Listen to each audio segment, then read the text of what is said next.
உங்களுக்கு யாராவது மரணத்துக்கு பிந்தைய சொர்க்க வாழ்க்கைய 100% அதாவது ஒரு முழுமையான உத்தரவாதமாக தருவதாக கூறினால் ம். அதை உடனே அடைவதற்காக நீங்க இப்போதே மரணத்தை விரும்புவீர்களா? ஓ, இது ரொம்ப ஆழமான ஒரு கேள்வி. ஆமா, ஒரு நிமிடம் இதை கேட்டுக்கிட்டு இருக்கிற நீங்க இதை சற்று ஆழமாக கற்பனை செய்து பாருங்க. உங்களுக்கு எந்த கவலையும் இல்லாத, நோய்களோ வலிகளோ இல்லாத மிக அற்புதமான ஒரு வாழ்க்கை அங்க காத்திருக்கிறது அப்படின்னு உங்களுக்கு சந்தேகமே இல்லாம தெரிந்தால் கண்டிப்பா எல்லாரும் போகத்தான் ஆசைப்படுவாங்க. அதான், அதற்காக இந்த உலக வாழ்க்கையை இப்போதே துறக்க தயாராக இருப்பீர்களா? அல்லது இல்லை இல்லை நான் இன்னும் கொஞ்ச நாள் இங்கேயே இருந்து விட்டு வருகிறேன் அப்படின்னு தயங்குவீர்களா? இது மேலோட்டமாக கேட்பதற்கு ரொம்ப எளிமையான ஒரு தத்துவ கேள்வியா உங்களுக்கு தோன்றலாம்.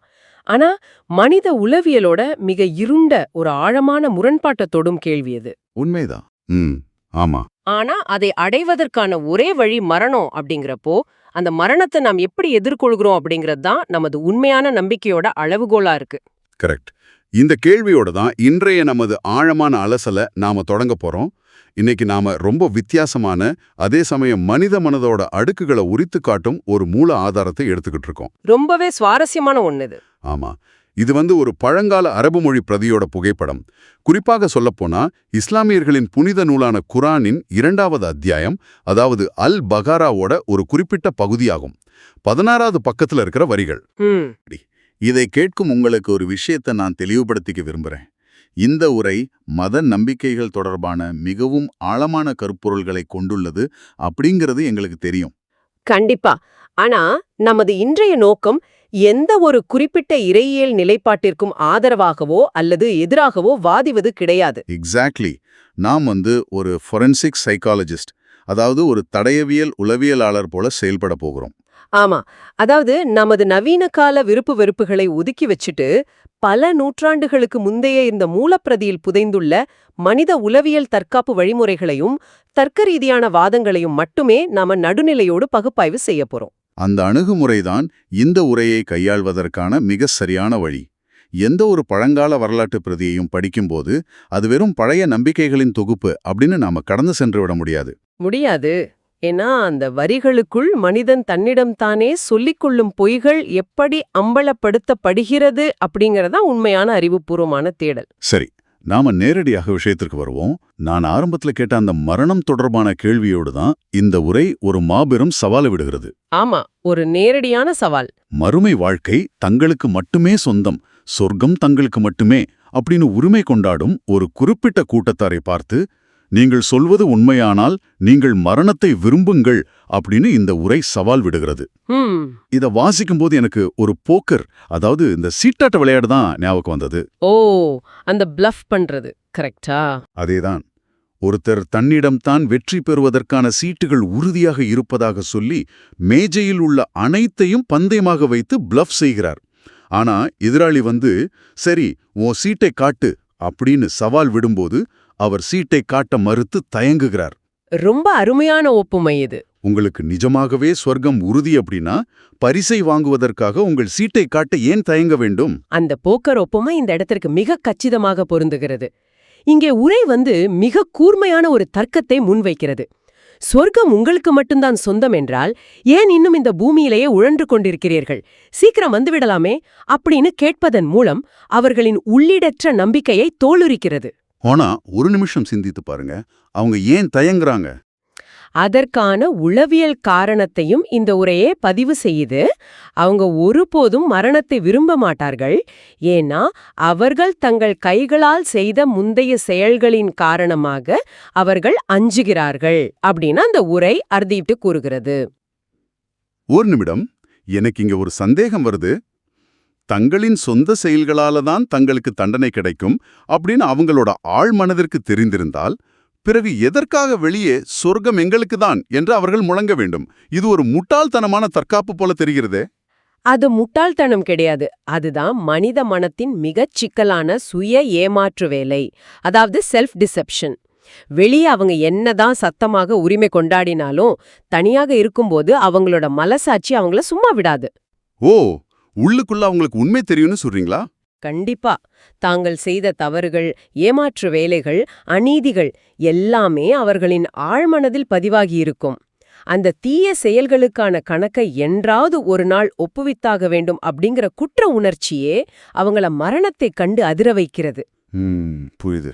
அதனாலதான் அவங்க மற்ற எல்லா மனிதர்களை விடவும், ஏன் மறுமையை நம்பாதவர்களை விடவும் கூட இந்த உலக வாழ்வின் மீது அதிக ஒட்டுதலும் பேராசையும் கொண்டவர்களாக இருக்கிறார்கள் அப்படின்னு இந்த உரை வர்ணிக்கிறது. இங்கதான் விஷயமே ரொம்ப சுவாரஸ்யமாக மாறுது.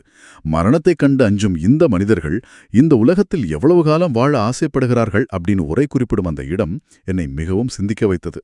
ஆமா, அந்த 1000 வருடங்கள். எக்ஸாக்ட்லி. அவங்களில் சிலர் 1000 ஆண்டுகள் இந்த பூமியிலேயே வாழ ஆசைப்படுகிறார்கள் அப்படின்னு அந்த பிரதி கூறுகிறது. ஏன் குறிப்பாக 1000 ஆண்டுகள்? 100 அல்லது 200 ஆண்டுகள் அப்படின்னு சொல்லியிருக்கலாமே. பாத்தீங்கன்னா, பழங்கால கலாச்சாரங்களில் 1000 ஆண்டுகள் அப்படிங்கிறது வெறுமனே ஒரு எண்ணை குறிப்பது கிடையாது. அது மனிதனால் கற்பனை செய்யக்கூடிய கால அளவின் உச்சகட்டம். ஓ, அதாவது கிட்டத்தட்ட ஆமா, ஒரு அழியாத தன்மை, இம்மார்டாலிட்டி என்பதற்கான குறியீடு. இது வாழ்க்கையின் மீதான காதலால் வரும் ஆசை கிடையாது. அப்புறம் இது மரணத்தின் மீதான, அதன் பின் வரப்போகும் தண்டனையின் மீதான அதீத பயத்தால் வருவது.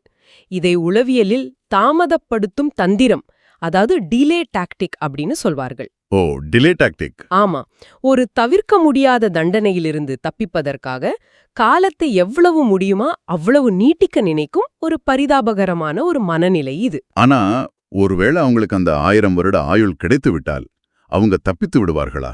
இந்த உரை இதற்கு என்ன பதில் சொல்கிறது? அங்கேதான் உரை தனது தர்க்கத்தோட அடுத்த அடியை வீசுகிறது. அப்படி ஒருவேளை அவர்களுக்கு நீண்ட ஆயுள் கிடைத்து விட்டாலும் அது அவர்களை வேதனையிலிருந்து காப்பாற்ற விடாது. ஆஹா, நீங்க கால நீட்டிப்பை கேட்கலாம், ஆனா செய்த செயல்களுக்கான விளைவுகளை மாற்ற முடியாது. நீங்க 1000 வருடங்கள் வாழ்ந்தாலும் உங்களின் அடிப்படை பிரச்சனை அப்படியேதான் இருக்கும். இது உண்மையிலேயே ஒரு பயங்கரமான யதார்த்தம். சரி, அவங்க மரணத்தை கண்டு அஞ்சுகிறார்கள், தங்களுக்கு தாங்களே பொய் சொல்லிக் கொள்கிறார்கள் என்பது வரை எனக்கு புரிஞ்சுது. ஆனா இந்த மாயைக்குள் வாழும் மனிதர்களிடம் யாராவது சென்று உண்மையை சொன்னா அவங்க எப்படி ரியாக்ட் பண்ணுவாங்க? இதுதான் அடுத்த பகுதியோட மைய கருத்து. இந்த உண்மைகளை அவர்களுக்கு உணர்த்தும் இறை தூதர்கள் பக்கம் உரையாடல் நகர்கிறது. ஆமா, ஒரு மனிதன் அதீத மறுப்புல, அதாவது டினையல்ல இருக்கும்போது அவனிடம் சென்று ஒரு கசப்பான உண்மையை சொன்னா என்ன நடக்கும்? அவனுக்கு கோபம் வரும். அவன் அந்த உண்மையை பொய்யாக்குவதற்கு பதிலாக அந்த உண்மையை சொன்ன நபர் மீது கோபப்படுவான். அதத்தான் இந்த உரை அடுத்து ரொம்ப தெளிவா விளக்குகிறது. இத வாசிக்கும்போது பலரும் ஒரு தபால்காரர் ஒப்புமையை கூறுவார்கள். அதாவது தபால்காரர் கொண்டு வந்த கடிதத்தில் உள்ள செய்தி பிடிக்கவில்லை என்பதற்காக அந்த தபால்காரர் மீது கோபப்படுவது போல அப்படின்னு. ரொம்ப சாதாரணமான உதாரணம் இது. ஆமா, ஆனா அதைவிட இது இன்னும் தீவிரமான ஒரு விஷயமாக எனக்கு படுகிறது. ஒரு சாதாரண தபால்காரர் மீது கோபப்படுவதை விட இது ஒரு ஊழல் செய்த பெரிய கம்பெனியோட சிஇஓ வருமான வரித்துறையிலிருந்து வந்த இறுதி நோட்டீஸை பார்ப்பது போன்றது. வாவ், நல்ல ஒப்புமை. அந்த சிஇஓ நோட்டீஸை கொண்டு வந்த அதிகாரியை வெறுப்பது அவர் அதிகாரி என்பதற்காக அல்ல. அந்த அதிகாரி அந்த சிஇஓவின் சொத்துக்களை முடக்கப் போகும் அரசாங்கத்தின் முழுமையான அதிகாரத்தை பிரதிநிதித்துவப்படுத்துகிறார் என்பதற்காக. அது மிக துல்லியமான மற்றும் ஆழமான ஒரு ஒப்புமை. உரை இங்கே ஜிப்ரியல், அதாவது கேப்ரியல் மற்றும் மீகாயில் ஆகிய வானவர்களை பற்றி குறிப்பிடுகிறது. ஆமா, ஜிப்ரீல் மேல உங்களுக்கு ரொம்ப கோபம் இருக்கு.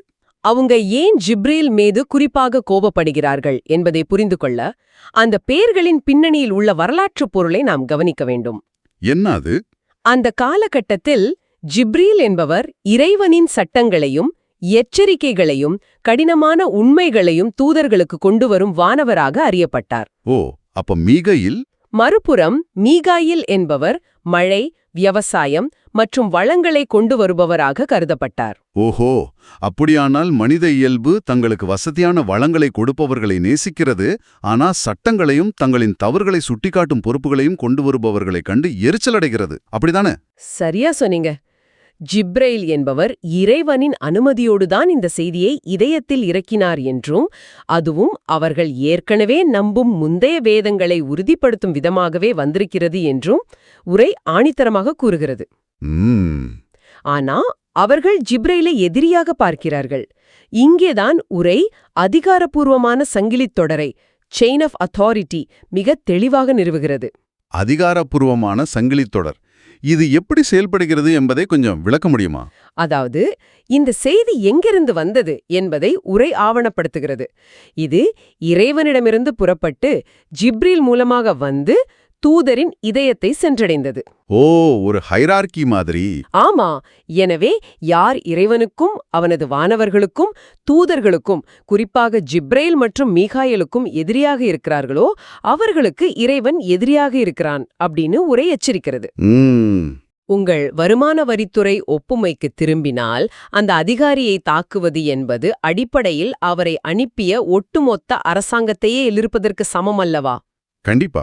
அதே போலத்தான் ஜிப்ரேல் மீதான வெறுப்பு என்பது இறைவனின் திட்டத்தின் மீதான அவனது இறுதி தீர்ப்பின் மீதான நேரடி வெறுப்பாக பார்க்கப்படுகிறது. இதை வைத்து பார்க்கும்போது அவர்கள் தூதரை நிராகரிப்பது என்பது ஏதோ அறியாமையா நடக்கும் விஷயம் கிடையாது. அது ஒரு திட்டமிட்ட எதிர்ப்பு அப்படிங்கிறது நல்லா புரியுது. ஆமா, ஏன்னா உங்களுக்கு எல்லாமே தெரியும். ஏன்னா செய்தி தெளிவற்றதாகவோ அல்லது குழப்பமானதாகவோ இல்ல. உரை தெளிவாக கூறுகிறது. தெளிவான வசனங்கள் இறக்கப்பட்டுள்ளன. வரம்பு மீறியவர்கள் மட்டுமே அதை நிராகரிப்பார்கள். கரெக்ட். அதாவது அந்த செய்தியை நிராகரிப்பதற்கான காரணம் செய்தியின் குறைபாடல்ல, அதை பெறுபவர்களின் மனநிலை குறைபாடு. தங்களின் அதிகார வரம்புகளை தாண்டி செல்ல நினைப்பதால தான் அந்த தெளிவான உண்மையை கூட அவர்கள் ஏற்க மறுக்கிறார்கள். இதைத்தான் மனிதனின் ஈகோ அப்படின்னு நாம சொல்கிறோம். செய்தி தங்களுக்கு சாதகமாக இல்லை என்பதற்காக அந்த செய்தியின் நம்பகத்தன்மையை அவர்கள் கேள்விக்குள்ளாக்குகிறார்கள். இது மனித இயல்பு குறித்து நம்மை பல கேள்விகளை கேட்க வைக்கிறது. ஆனா அவர்களுக்கு ஏன் இந்த சட்டங்கள் மீதும் தூதர்கள் மீதும் இவ்வளவு கோபம் வருகிறது என்பதற்கான ஆணிவேர் அடுத்த பகுதியில வெளிப்படுது. ஆமா, அந்த அடுத்த வசனங்கள்ல. இது வெறுமனே ஒரு புதிய செய்தியின் மீதான நம்பிக்கையின்மை மட்டுமல்ல, இது தங்களுக்கு வழங்கப்பட்ட முந்தைய உடன்படிக்கைகளை திட்டமிட்டு தொடர்ச்சியாக மீறும் ஒரு பழக்கம் அப்படின்னு உரை குற்றம் சாட்டுகிறது. ஆம், இந்த இடத்தில் உரை மிக கடுமையான ஒரு வரலாற்று போக்க ஹிஸ்டாரிக்கல் பேட்டர்னை சுட்டிக்காட்டுகிறது. ஒவ்வொரு முறையும் அவர்கள் ஒரு உடன்படிக்கை செய்யும் போதெல்லாம் அவர்களில் ஒரு பிரிவினர் அதை தூக்கி எறிந்து விடுகிறார்கள் அப்படின்னு கூறுகிறது. இது ஏதோ ஒரு முறை நடந்த தவறல்ல, இது அவர்களின் வாடிக்கையாகவே மாறிவிட்டது அப்படின்னு சொல்றீங்க. உண்மைதான். ஆனா இதைவிட அதிர்ச்சிகரமான மற்றும் சிந்திக்க வேண்டிய ஒரு விஷயம் அந்த பிரதியோட இறுதி பகுதியில இருக்குது. என்னது? அவர்களிடம் ஏற்கனவே உள்ள வேதத்தை உறுதிப்படுத்தும் ஒரு புதிய தூதர் இறைவனிடமிருந்து வரும்போது வேதம் வழங்கப்பட்டவர்களில் ஒரு பிரிவினர் என்ன செய்கிறார்கள் தெரியுமா? எதுவுமே தெரியாதவர்களைப் போல இறைவனின் வேதத்தை தங்கள் முதுகுக்கு பின்னால் தூக்கி எறிந்து விடுகிறார்கள். தங்கள் முதுகுக்கு பின்னால் தூக்கி எறிவது, அதாவது த்ரோயிங் பிஹைண்ட் their backs. இந்த வார்த்தை பிரயோகம் என்னை மிகவும் கவர்ந்தது. ஆமா, ரொம்ப ஸ்ட்ராங்கான ஒரு வார்த்தை. இது மிகவும் சக்தி வாய்ந்த ஒரு காட்சி அமைப்பை நமது கண்முன் நிறுத்துகிறது. சாதாரணமாக ஒரு பொருளை நாம வேண்டான்னு தூக்கி போவதற்கும் அதை நமது முதுகுக்கு பின்னால் தூக்கி எறிவதற்கும் மிகப்பெரிய உளவியல் வித்தியாசம் இருக்கு. கண்டிப்பா. முதுகுக்கு பின்னால் தூக்கி எறிவது என்பது, இதை நான் இனி பார்க்கவே கூடாது, இது என் கண் பார்வையில் கூட படக்கூடாது, இது இல்லை என்றே நான் நம்ப விரும்புகிறேன் அப்படிங்கிற அதீத வெறுப்பையும் திட்டமிட்ட புறக்கணிப்பையும் காட்டுது. எக்ஸாக்ட்லி. ஆனா எனக்கு ஒரு சந்தேகம், அவங்க ஏன் இப்படி செய்ய வேண்டும்? உரை அதை கண்களை திறந்து கொண்டே பள்ளத்தில் விழுவது போன்ற ஒரு செயல் என்று எப்படி நிறுவுகிறது? நீங்க கேட்ட கேள்விக்கான பதில அந்த வசனத்தில் உள்ள எதுவுமே தெரியாதவர்களைப் போல அப்படிங்கிற வரி மிக தெளிவாக கொடுக்கிறது. எப்படி? ஒரு தகவல் தெரியாம இருப்பது அறியாமை, அது மன்னிக்கப்படக்கூடியது. ஆனா முழுமையான தகவல் இருந்தும், அதுவும் அந்த தகவல் அவர்கள் ஏற்கனவே நம்பிக்கொண்டிருக்கும் முந்தைய வேதங்களை உறுதிப்படுத்திய போதினும் அதை நிராகரிப்பது என்பது மிகப்பெரிய பிடிவாதம். ஓ, அப்ப அவங்க வேணும்னே பண்றாங்க. ஆமா, இது நவீன உளவியலில் அறிவாற்றல் முரண்பாடு, அதாவது காக்னேட்டிவ் டிசோனன்ஸ் என்று அழைக்கப்படும் ஒரு தீவிரமான மனநிலையை குறிக்கிறது. அறிவாற்றல் முரண்பாடு, காக்னேட்டிவ் டிசோனன்ஸ். இது கேட்பதற்கு போல சற்று மருத்துவ ரீதியான வார்த்தையாக இருக்கிறதே. கொஞ்சம் அப்படிதான் தோணும். இதை கொஞ்சம் அன்றாட வாழ்க்கையோடு தொடர்பு படுத்தி ஒரு நடைமுறை உதாரணத்தோடு விளக்க முடியுமா? இது எப்படி நிஜ வாழ்வில் வெளிப்படும்? கண்டிப்பாக. தொடர்ந்து சிகரெட் பிடிக்கும் ஒருத்தரை கற்பனை செஞ்சு பாருங்க. சரி. அவர் ஒரு புகழ்பெற்ற மருத்துவ இதழ்ல சிகரெட் பிடிப்பதால் ஏற்படும் நுரையீரல் புற்றுநோய் குறித்த மிக தெளிவான அறிவியல் பூர்வமான ஒரு கட்டுரையை படிக்கிறார். மறுக்கக்கூடியாத ஆதாரம். இப்போ அவருக்குள் ஒரு முரண்பாடு ஏற்படுகிறது. ஒன்னு, அவர் தான் படித்த அந்த உண்மையை ஏற்றுக்கொண்டு சிகரெட் பிடிக்கும் பழக்கத்தை விட வேண்டும். ஆனா அது அவருக்கு ரொம்ப கடினமாக இருக்கிறது. அப்போ அவர் என்ன பண்ணுவாரு? அவர் என்ன செய்வார் தெரியுமா? அந்த மருத்துவ கட்டுரையை குப்பையில் வீசிவிட்டு, இந்த ஆராய்ச்சியாளர்கள் எல்லாம் பொய் சொல்கிறார்கள், என் தாத்தா 90 வயது வரை சிகரெட் பிடித்தார், அவருக்கு ஒன்றும் ஆகவில்லை அப்படின்னு தனக்குத்தானே ஒரு கதையை உருவாக்கிக் கொள்வார். ஓஹோ. உண்மையான தகவல் அவர் மனசில கடுமையான வலியையும் அசௌகரியத்தையும் ஏற்படுத்துவதால் அந்த தகவல் தனக்கு தெரியவே தெரியாதது போல அதை தன் முதுகுக்கு பின்னால் தூக்கி எறிந்து விடுகிறார். ஆஹா, இது மிகச்சிறப்பான ஒரு உதாரணம். அப்படியானால் புதிய தூதர் கொண்டு வந்த செய்தி அவர்கள் ஏற்கனவே வைத்திருக்கும் வேதத்திற்கு எதிராக பேசவில்லை, மாறாக அதையே உறுதிப்படுத்துகிறது. ஆமா, அதுதான் முரண்பாடே. அப்படியிருந்தும் அவர்கள் அதை ஏற்க மறுக்கிறார்கள் என்றால் பிரச்சனை கொண்டு வரப்பட்ட செய்தியிலோ அல்லது ஆதாரத்திலோ இல்லை, மாறாக அவர்களின் அதிகார ஆசையிலும் தங்களின் சமூக அந்தஸ்து குறைந்துவிடும் என்ற பயத்திலும் காலம் காலமாக தாங்கள் செய்து வரும் தவறான பழக்கங்களை விட்டுவிட முடியாத பிடிவாதத்திலும் தான் இருக்கிறது. மிக சரியான பார்வை. தங்களின் சுயநலத்திற்காக அப்பட்டமான உண்மையை அறிந்திருந்தும் எனக்கு ஒன்றும் தெரியாது என்று நடிக்கிறார்கள். இதைத்தான் இந்த உரை வேதத்தை தங்கள் முதுகுக்கு பின்னால் தூக்கி எறிகிறார்கள் அப்படின்னு தோலுரித்து காட்டுகிறது. 100% உண்மை. இதை நாம் வெறுமனே ஒரு 1000 வருடங்களுக்கு முந்தைய அரபு பிரதியாக பார்க்கக்கூடாது. ஆமா, இது மனித மனதின் உளவியல் தற்காப்பு வழிமுறைகள் பற்றி ஒரு காலத்தை வென்ற பாடம். மனிதர்கள் எப்படி தங்களுக்கு தாங்களே பொய் சொல்லிக் கொள்கிறார்கள், தங்களின் ஈகோவிற்காக உண்மையை எப்படி வசதியாக மறைக்கிறார்கள் அப்படிங்கிறத இந்த உரை மிக நேர்த்தியாக பதிவு செய்துள்ளது. இன்னைக்கு நாம் மேற்கொண்ட அந்த ஆழமான அலசல் ஒரு மிகச்சிறந்த தர்க்க ரீதியான பயணமாக அமைந்திருக்கிறது. ரொம்பவே ஆழமான ஒரு பயணம். மறுமை வாழ்வு தங்களுக்கு மட்டுமே சொந்தம் அப்படிங்கிற ஒரு கூட்டத்தாரின் பெருமிதத்தில் ஆரம்பித்து அந்த பெருமிதத்தின் பின்னாலில் ஒளிந்திருக்கும் மரணத்தின் மீதான குற்ற உணர்ச்சியையும் பயத்தையும் நாம் அம்பலப்படுத்தினோம். அதன்பின் அந்த பயத்திலிருந்து தப்பிக்க 1000 ஆண்டுகள் வாழ வேண்டும் என்ற அவர்களின் தாமதப்படுத்தும் தந்திரத்தை அலசினோம். ஆமா, அந்த டிலே டாக்டிக்ஸ். கசப்பான செய்தியை கொண்டு வரும் அதிகாரியான ஜிப்ரீல் மீதான அவர்களின் ஆதாரமற்ற கோபத்தின் பின்னால் உள்ள உண்மையான காரணத்தை பார்த்தோம். இறுதியாக தங்களுக்கு தெரிந்த உண்மையை தங்களின் சுயநலத்திற்காக எப்படி எதுவுமே தெரியாதது போல முதுகுக்கு பின்னால் தூக்கி எறிகிறார்கள் என்ற மனித மனத்தின் இருண்ட பக்கமான அறிவாற்றல் முரண்பாட்டை இந்த உரை எப்படி தர்க்கரீதியாக முன்வைக்கிறது என்பதை விரிவாக புரிந்து கொண்டோம். ஆம், இது போன்ற பழங்கால பிரதிகளை நாம் படிக்கும்போது அது அந்த காலகட்ட மனிதர்களைப் பற்றி மட்டும் பேசவில்லை.